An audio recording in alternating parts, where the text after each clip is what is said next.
I'm Sean J. Kennedy, and we're backstage at the Enharmonic.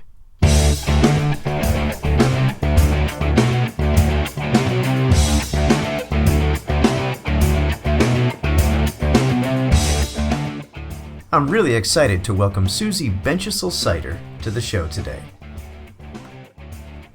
I was lucky enough to meet Susie 2 years ago when I got called to work a few dates on the Evanescence and Lindsey Stirling World Tour. Susie was the conductor and I got called in to play some percussion on a few shows in the US. Susie is a prolific conductor and orchestrator for film, television, video games, and live concerts.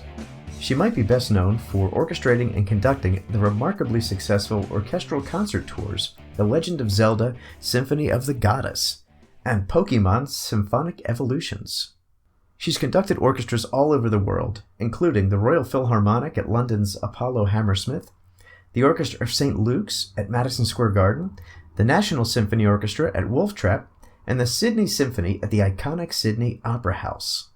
In addition to her active concert career, she's also worked alongside her husband, composer Chad Seiter, conducting and orchestrating his music for many video game titles that include some of history's most popular, enduring franchises, like Star Trek the video game and Lego Jurassic World. She recently finished orchestrating and conducting his score to Microsoft Studios' major game release, ReCore. It was recorded at the late George Martin's AIR Studios in Lyndhurst Hall and featured the London Philharmonia, plus a full chorus, large rock ensemble, and comprehensive electronics. Before we start the interview with Susie, let's listen to a little bit of the soundtrack to ReCore.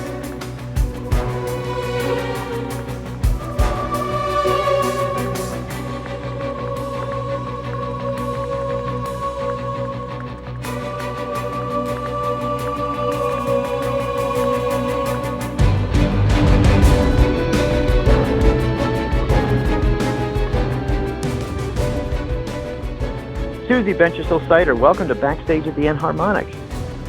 Thanks for having me. I'm really looking forward to this. It's taken, I think, about 2 years for this to happen, but I'm glad we both kept communicating, and the interview is actually going to happen today.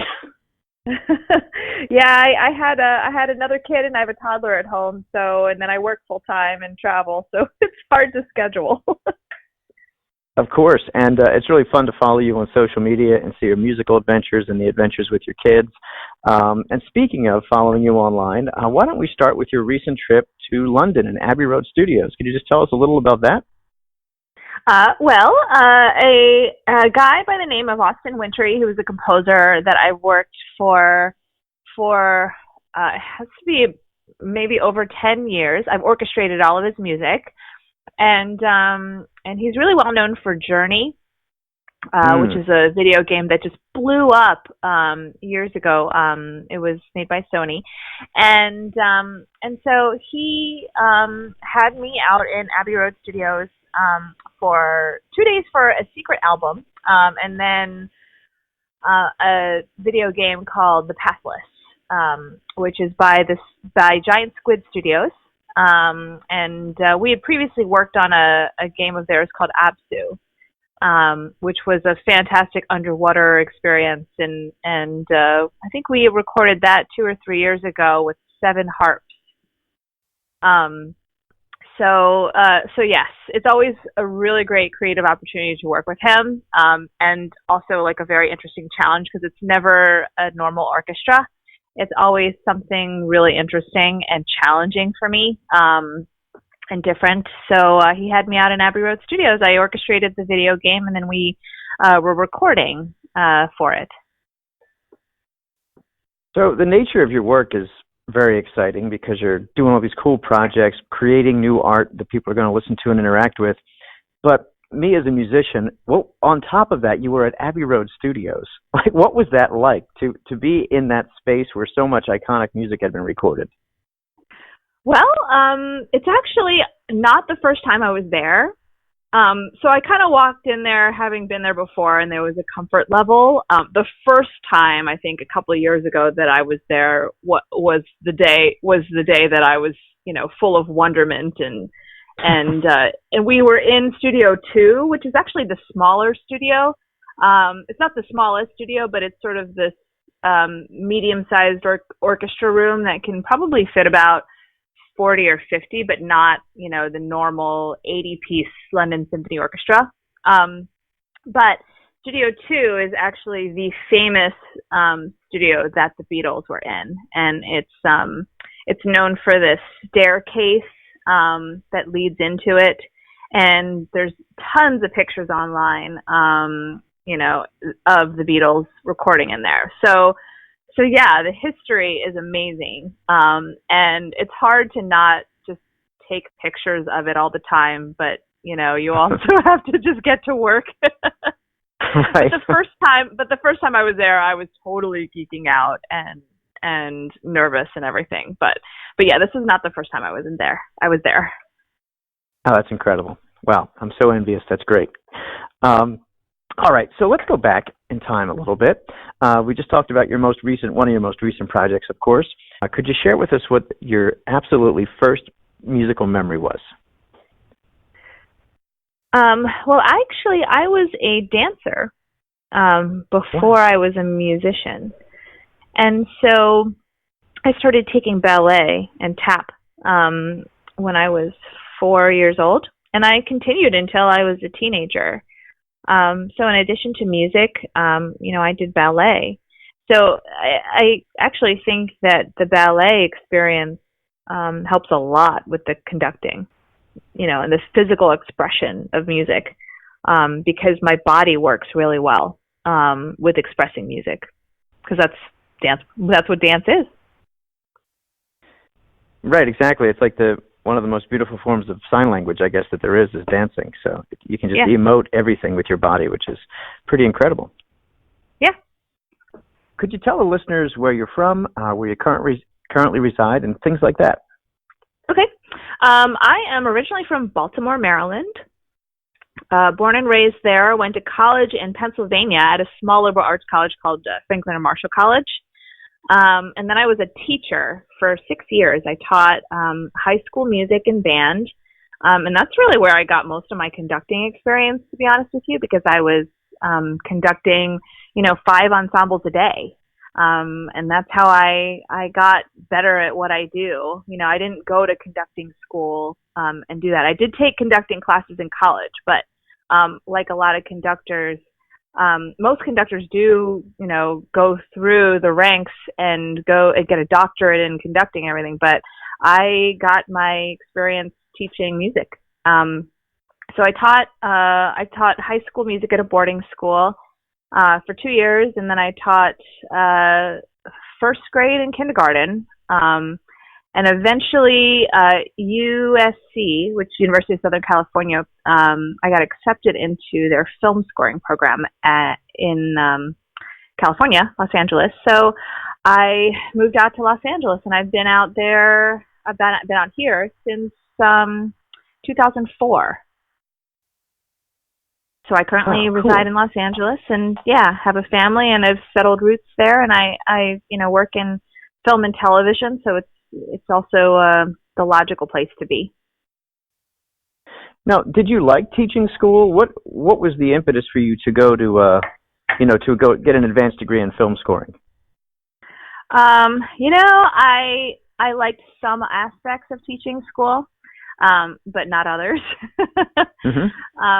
The big problem that I had was the school that I taught at was really remote. It was in upstate New York. I was, 30 minutes from the nearest grocery store. And I was 22 at the time. So I didn't like that. I'm a city girl through and through, and I need to, be able to go to museums and concerts and, see my friends play. And that's just the lifestyle that I've grown accustomed to growing up in Los Angeles, that I'm just not somebody that, will do well living in a remote location. So I didn't like it, but, I loved my students, and actually the teaching part of it led me directly out to Los Angeles, because I ended up teaching Alan Menken's daughter. Wow. And Yeah, I just met Alan Menken, in the school cafeteria when he was dropping off his daughter. Oh my gosh. Yeah. And so I was really lucky. And luckily, Alan is super approachable and sweet. And I just started asking him about film music. And from there, he was very, very kind and generous with his time. In that I could just call him and ask him questions. And I did that for 2 or 3 years while I was teaching. And finally, I think I was in grad school, and I always wanted to work in film music. That was a pipe dream of mine, I think. And Alan invited me to Los Angeles because he was recording for an entire week there. And so I flew out to Los Angeles and got to experience, a 100-piece orchestra with Alan Menken, recording the score to it. And I was just in the back of, as a fly on the wall, taking it in. And that's how I knew I wanted to do this for the rest of my life. It was life-changing because if you're ever in, a film scoring environment, it is definitely, and most people will agree, the best part of the movie making experience. Even people that are in pre-production or actors and things like that, they come to the recording session because it's the most exciting part of it. So I got to experience that, in real time and understand how things work. And then, I had a great mentor, really the best mentor that you could have. Right. Yeah. So it, the teaching did lead me to this. So I have absolutely no regrets with that. Oh, that's fantastic. Wow. So what instrument did you play? What is your main instrument, if you have one? I am a pianist. I'm a very bad pianist. Time has kind of, done a number to me where I just don't have the time to keep my chops up. I'm sure, at one point I was okay. But, now that I work with the best people in the world, I kind of know where I measure up, and I'm not very good. That's my first instrument is piano. I did play the bassoon in college. And then, when I started orchestrating professionally, I started taking violin lessons to understand the instrument and understand bowings and things like that. So those are my 3 instruments. But in reality, as a conductor orchestrator, my instrument right now is the computer, where I work in, 2 notation programs, Sibelius and Finale, and then I conduct. I was, on occasion, I have to arrange things too, not at the scale or the level that you are, but one thing I find useful, I don't know if you do this too, but like if I have to write string parts, I'm no string player. Like I'll write something and Finale makes it sound incredible. I usually send it out to my string experts and I'm like, is this playable by a human? Do you happen to do anything like that as well? I do. Well, that was the reason why I started taking violin lessons, is because it did teach me a lot about the entire string section and how they work, and also how they work as a pack, which is really interesting because you can get an individual player, but as a pack, there is a pack mentality where players, they're so used to playing together that they really elevate each other. So that's how I learned, but I do, if there's something in particular that's really difficult to play, at the tempo that it's at, then I will bounce it back to several of my string player friends and ask them if this is doable. And most of the time it is, because all the players that I work with are all the studio cats in Los Angeles. So something that, looks completely unplayable to me, is I pass it back and they're like, oh yeah, no problem. We can do that. Because they've seen everything. Right. Exactly. The best of the best are reading it. So, So one of your earliest conducting experiences you mentioned was actually teaching. When you were in middle school, high school, were you in a situation where you were in marching bands or orchestras or jazz bands? Did you have any music leadership experience as a kid, or were you just a member of an ensemble? I was always in choir, and I was a soloist in choir in middle school, as early back as middle school, probably elementary school as well. And then, of course, in high school and college, I sang solos. But I wouldn't say I was ever in a leadership position. Oh, except for, I would be the section leader of like the alto section. So, if the teacher needed, extra help, or I would just help, my section learn the music. So I would do that. And the reason I ask that is because now you find yourself in front of these incredible orchestras all over the world. And did you ever imagine as a 12, 15-year-old kid that you would be the one with the baton making everything happen in these situations at some point? No. Well, okay, so I don't see conductors as making everything happen, though. I think I facilitate everything happening, but I mean, it doesn't work without every single one of, the orchestra members or the choir members, really giving it their all too.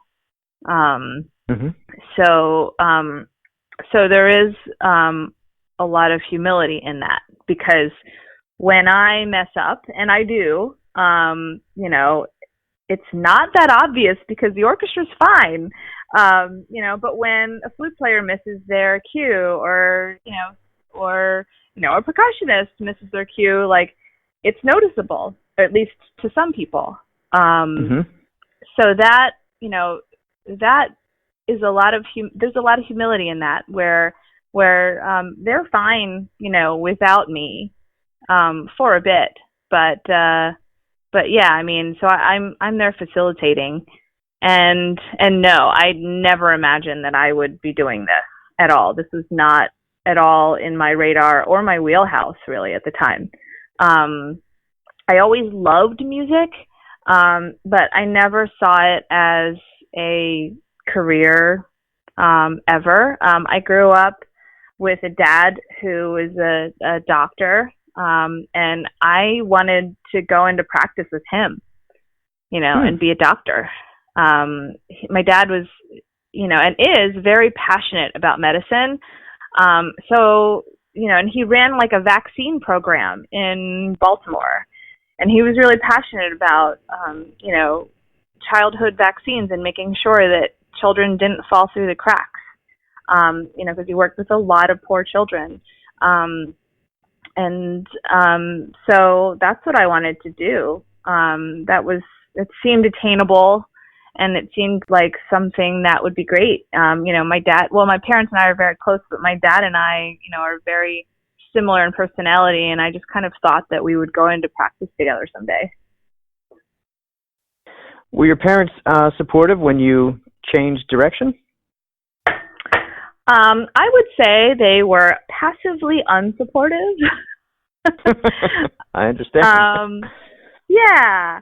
I mean, the lovely thing is they were passive about it, and I wouldn't say they were completely unsupportive, but they also didn't see music as a career option either.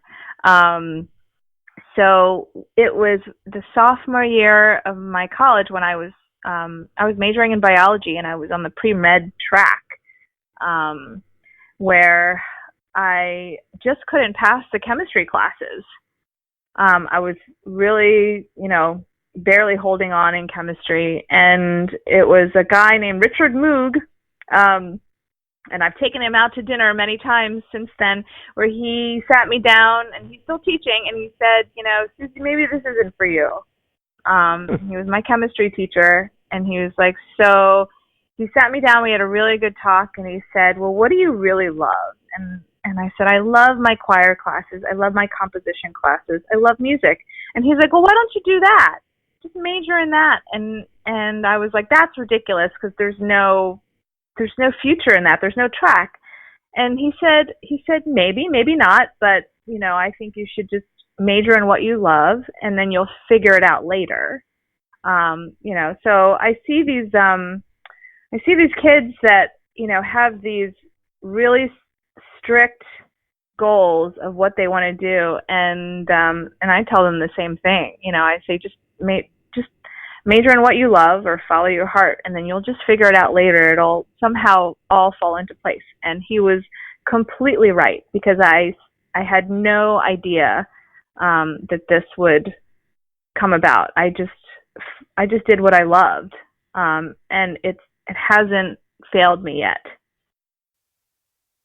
That's fantastic that you had someone in your life like that, because, becoming an adult, we meet our peers that didn't have that person that said, hey, maybe try this. And what a blessing it is to have those people steering us or encouraging us to follow our passions. Oh, yeah. And people think about, was there a music teacher? And I did have a ton of music teachers, but, who knew that it was my college chemistry teacher, that would kind of steer me in the right direction by process of elimination, that this wasn't for you. Yeah, he actually invited me back to speak to the entire college 2 years ago.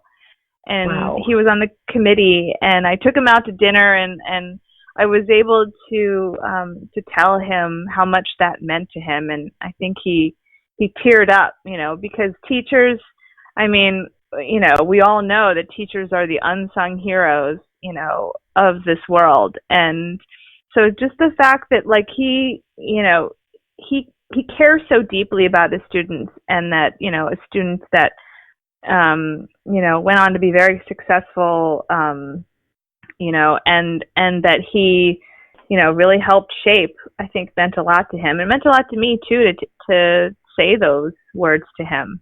Because teachers don't get the credit they deserve. Right. Yeah, exactly. It's so funny. When I was in 8th grade, it was an 8th grade math teacher that called my parents and said I should go to the marching band meeting. I didn't want to do it. And the math teacher's like, get him to that marching band meeting, and thank goodness she did, or I might not be talking to you today. So right. It's funny how the world works like that. Do you see yourself as a conductor, arranger, or composer more, or is it kind of all mixed together? I consider myself a conductor and orchestrator. Arranging is a totally different animal, I think. Could you share with the listeners? Yeah, what's the difference? Sure.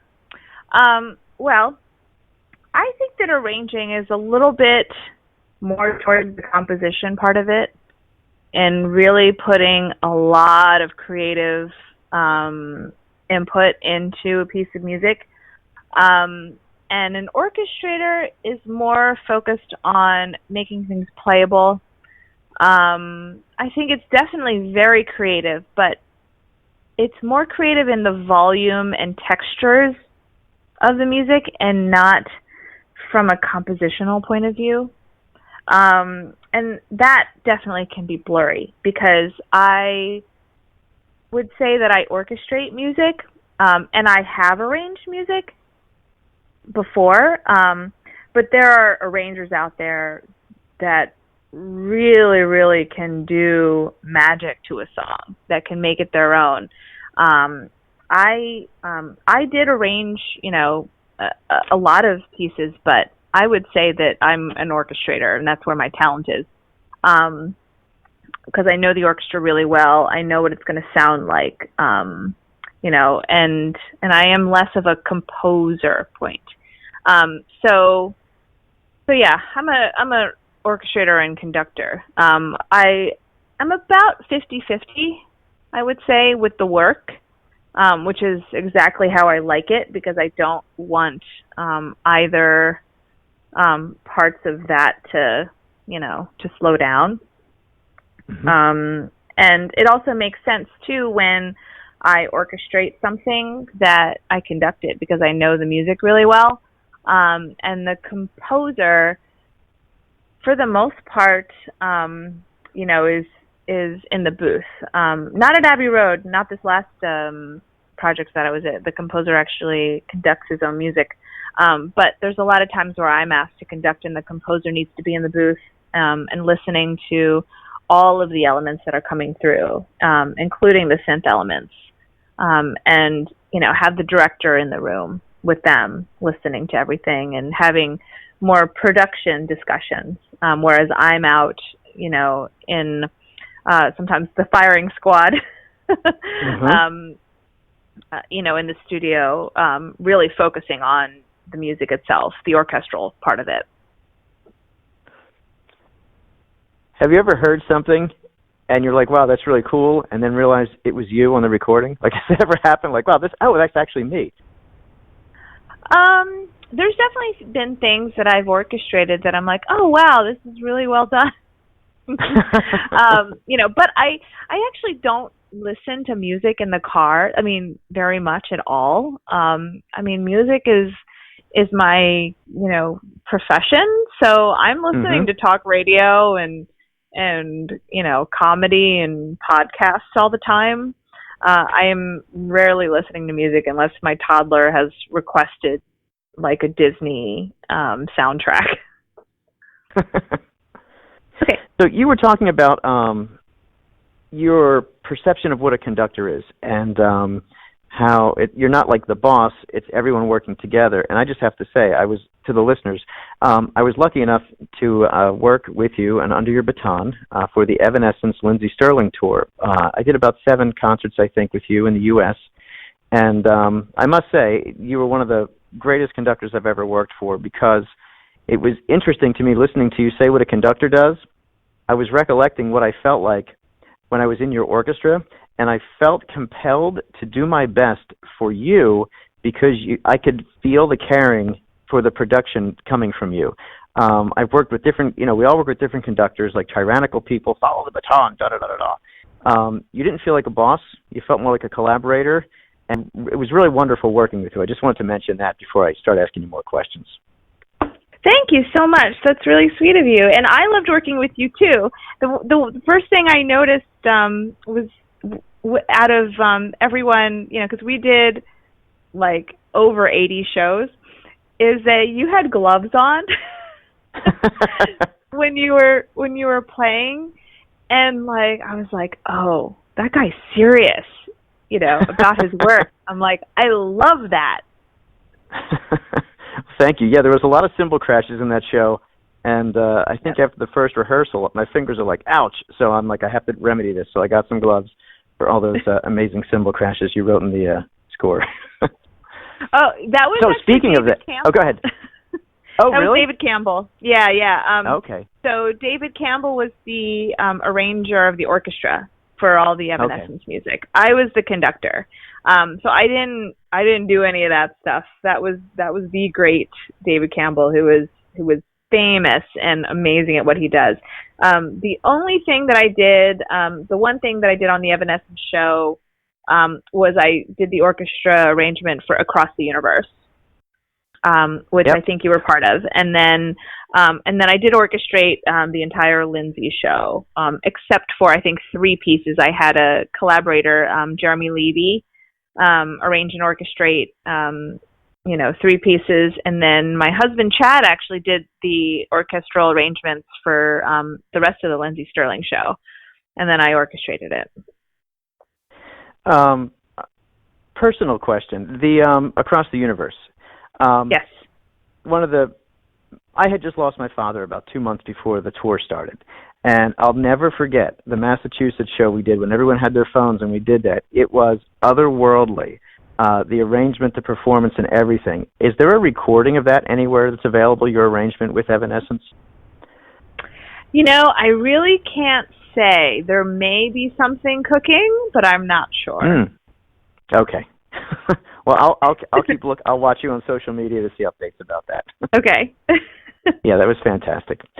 So, speaking of Evanescence and the Lindsey Stirling tour, how did that come to pass that you were chosen to go on the world tour with them? So this all happened in maybe it was like 4 or 5 years ago. I had orchestrated a movie called Voice from the Stone, and it starred the Mother of Dragons, Emilia Clarke from Game of Thrones. Mm-hmm. And the composer of the score was a man by the name of Michael Wanmacher, who wrote the underscore to that. Now, I've worked with him since 2005. I was his assistant and started out. He was my first hire in Los Angeles, really. So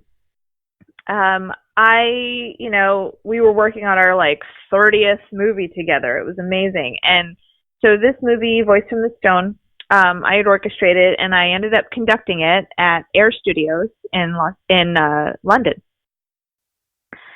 And so fast forward to later that year, Amy Lee was asked to write the end credit song with Michael.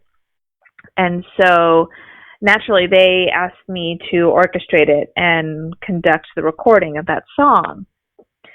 And then way fast forward to 2 years later, where Evanescence's manager happened to be looking for a conductor. Now, a little background. So Amy Lee loves the orchestra. You would never really know it because, she's a rock girl, but she loves the orchestra. She has so much passion for the orchestra, more so than probably most people I've met, in the orchestra world. Wow. She loves the orchestra. Yeah. And so, in fact, I think it's was kind of like an unattainable dream of hers to become a conductor. She is very fascinated by the whole experience of conducting and being in the middle of an orchestra. And it was like a lifelong dream to do this album called Synthesis, which was a reimagining of all of the famous Evanescence music, but they took out pretty much everything. They stripped everything down, and they had David Campbell arrange orchestra for it. And it was so much softer and passionate and interesting. And it also, had challenged, I think, everyone in the band to think differently too. The guitarists and the drummers and how do they reimagine their songs, with this new vision of Amy's. So, the album was going to come out, but they actually wanted to start a tour before the album came out. So, Evanescence's management came, and they came to me because they had worked with me 2 years ago, and they said, hey, we're looking to do, 2 shows with Evanescence in Seattle, and it's going to be on Amazon.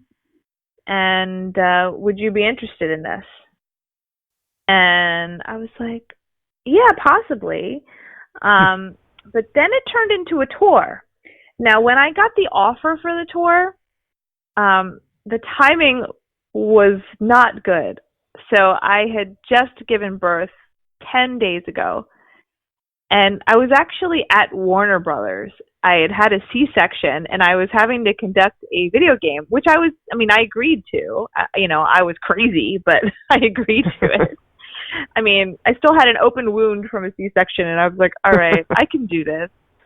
Wow. And I get and so I'm at Warner Brothers, and I get this email from Evanescence's manager, a guy named Jordan Berliant, who is a gem. He also is a manager who loves orchestra and loves music, more than, a lot of the orchestra members that I've seen.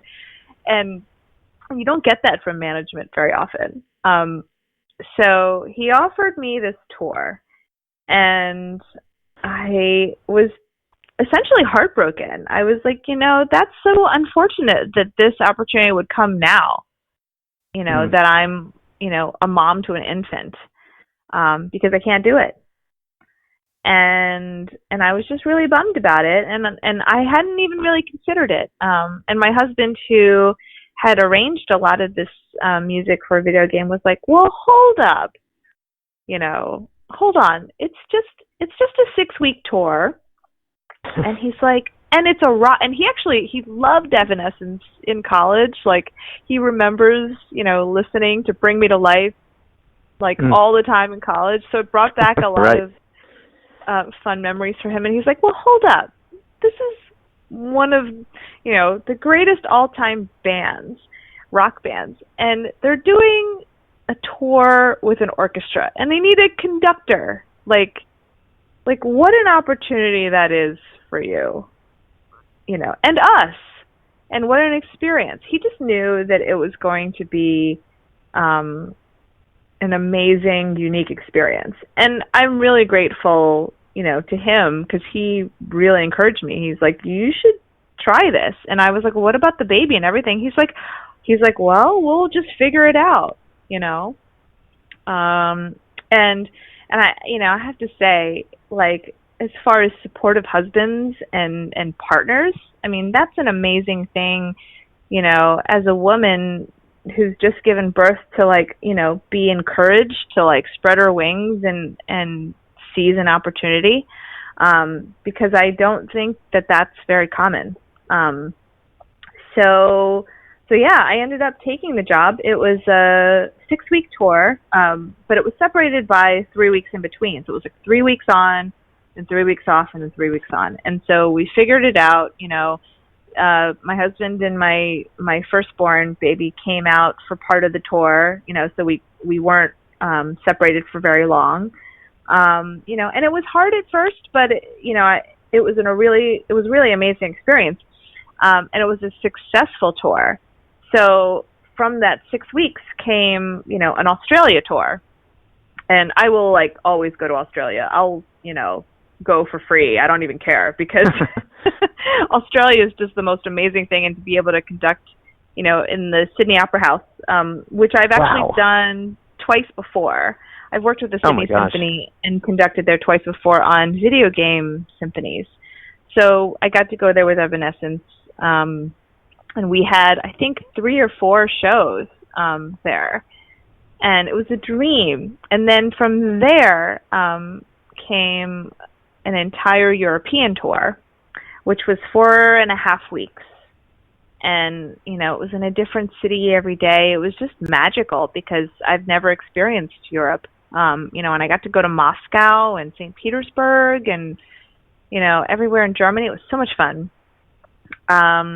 So then that part ended, and then Lindsey Stirling, who had guest performed on a song it was one of the new songs on Evanescence's album called High Low, and she did the really cool violin solo. And so they were talking about co-headlining a show together.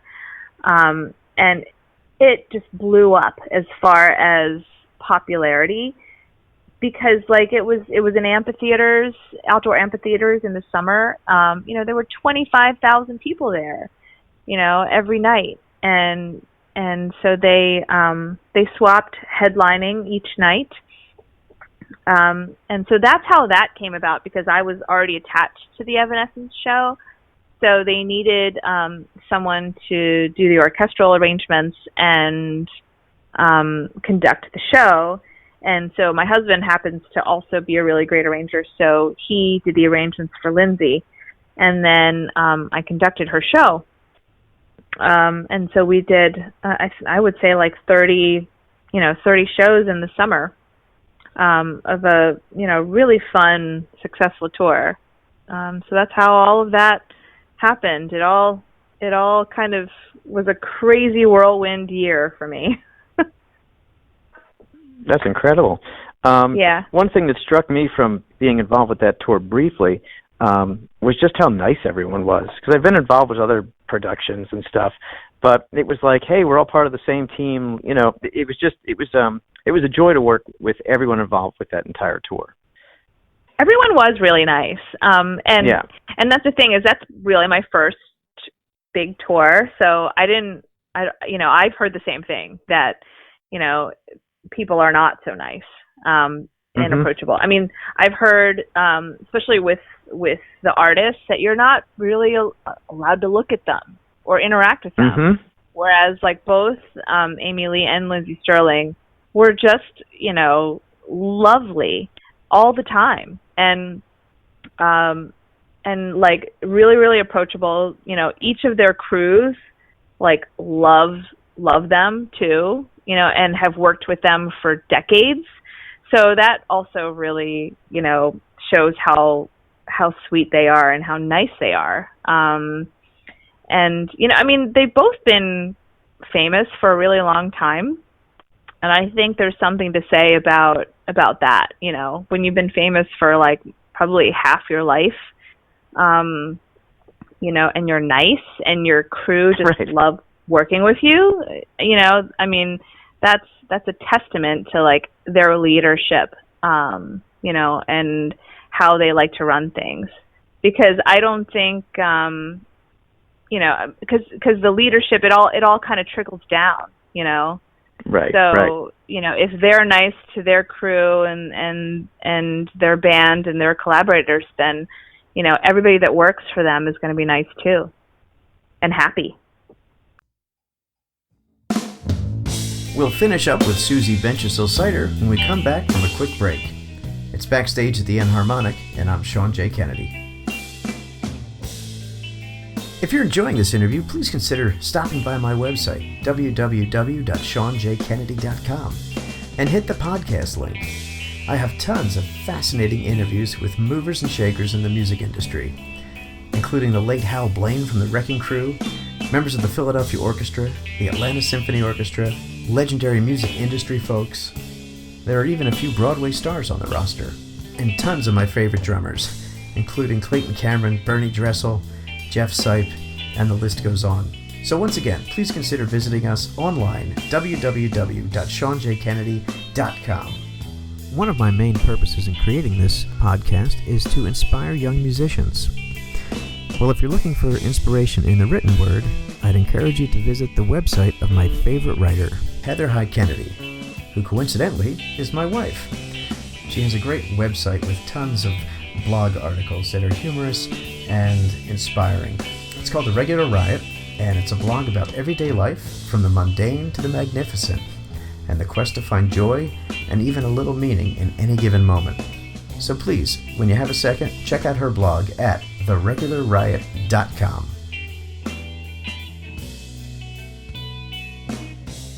Welcome back to Backstage at the Enharmonic. I'm Sean J. Kennedy. I'm talking with orchestrator and conductor Susie Benchasil Seiter. Let's get back into our conversation. Would you mind sharing with the listeners some of the challenges as a conductor, and especially as a woman in a field that is male-dominated? Well, I think the first thing, you know, to speak as a challenge of a conductor is, as a conductor, you always have to listen. It's not what people think or perceive, because, you know, a conductor doesn't go out there and just command people to do, you know, to do music. You know, a conductor needs to listen. They need to be a leader. They need to be a really good leader and inspire people, because they're not, you know, you're not going to get much out of an orchestra that hates you or that feels like, you know, the orchestra, you know, that you're just commanding them, unless, you know, you're maybe a really famous conductor that, you know, is really intimidating. But I'm not intimidating at all. And so my best approach is collaborative, always. So I have to listen to my players. I have to see where the challenges lie. And, you know, the hard part is that I conduct a new orchestra every time. So it's a new group of people. You know, it's not, I'm not like the principal conductor of an orchestra. So I literally walk in and I'm there early so that I can get a feel for the room and get a feel for the group. Because there's so many complications and dynamics that I walk into that I don't know what I'm walking into. So I go in and I meet the players, and because I'm not intimidating, you know, I just walk in and we meet on an equal level, and that's how I like to work.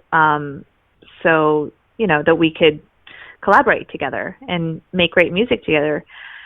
So that's one of the challenges. As a woman, though, it is a big challenge. I'm not going to lie. Like when I started conducting orchestras in 2011. Everybody thought I was the intern walking in, because I also look really young. I look about 10 or 15 years younger than I actually am. So everybody thought that I was the intern, at the time, and this is still now true, that there aren't any or many female conductors. I'm just starting to see a few female conductors out there. I can count them on both hands. Wow. So when I do walk in, they're like, oh, where's the coffee? Where's the bathroom? Where's this? And, or they'll think that I'm a string player that's subbing in for the orchestra, or I'm part of the production. So, those are the things that people assume that I am as a young woman walking in. They will never, ever assume that I'm the conductor. I also don't give off that vibe either. It's not, there's advantages and disadvantages to that, though, because I really do love meeting people in like an honest, real form, as opposed to this like level of authority or something that you meet someone on. So I love meeting people on equal planes. And I think it kind of sets, the example of how things are going to be for the next couple of days. So there's that. Being a woman starting out in this industry was really hard, because, people assumed that I didn't have the skills that, was needed. It was hard starting out at an entry level too, to even just be given the chance. And what I found is it not much has changed. Even in liberal Hollywood, and musicians tend to be very liberal too. There's not a lot of women out there. What they have to do is they have to work to find them, and a lot of people don't have to work or don't have the resources or want to do the work to seek out those women. And the challenge that I have now, right now, is being a mom, which is interesting, because just as I was really getting established, on the scene, and by established, it's like maybe a few orchestras that I've worked with, loved me and wanted me back. Then I became a mom, and that's a whole other thing, because society has this idea of what motherhood should be. And, so there's a lot of people that are like, oh, well, you should not be conducting like orchestras. You have a 5-month-old at home, or you have a year-old. You should wait until your kids are older or they're in school and things like that. And I'm like, hold up. I'm like, I have a family to support. I'm an equal, significant portion of contribution to our household. So, it's important that I work. I also love to work, and that is something that I'm unapologetic about. And that is a little striking to people, is that, I very much committed to be a working mother. I did not want to stay at home, and shout out to all the stay-at-home moms. Like, it is the hardest job, and that's why I didn't want to do it. My mom was a stay-at-home mom, and, she takes care of my kids now. And it's amazing, but I think I would go crazy, and it's just not for me. I really wanted, I have so much identity in what I do for work that this was something that I was going to stick with and be a working mom. So when I was pregnant with my second child, I was still out there conducting, and people were really surprised. And they were like, well, why didn't you tell us that you were pregnant? And I would just say, because it shouldn't matter. Mm-hmm. Like I can still fly, I can fly up until like the last month, and I can conduct orchestras because I can stand on my feet for a very long time. And I'm conditioned for that. And people were like, oh, okay, yeah. So it's still a very new thing, being a working mom and conducting and working in a man's field. I would love for me to make my own decisions on that, and not for someone else who means well, to make decisions or make parameters for me.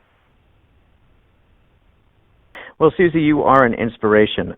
You inspired me years ago when I was on tour with you.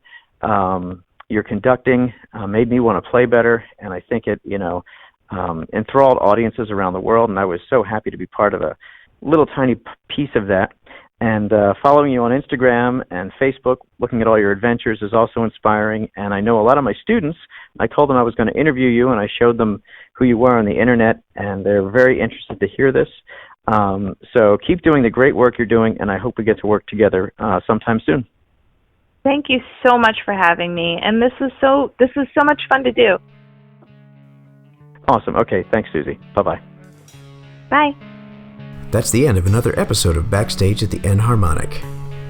The show is produced in Backstage at the Enharmonic's world headquarters, the music studio at our house in beautiful suburban Philadelphia.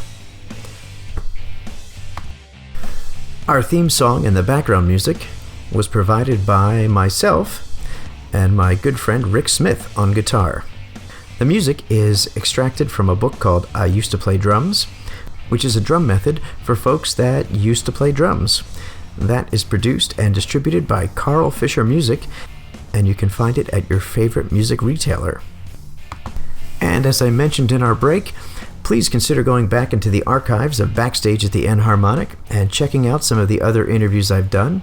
And if you have suggestions for a musician that you'd like featured on the show, please drop me a line at my email, drummer@SeanJKennedy.com.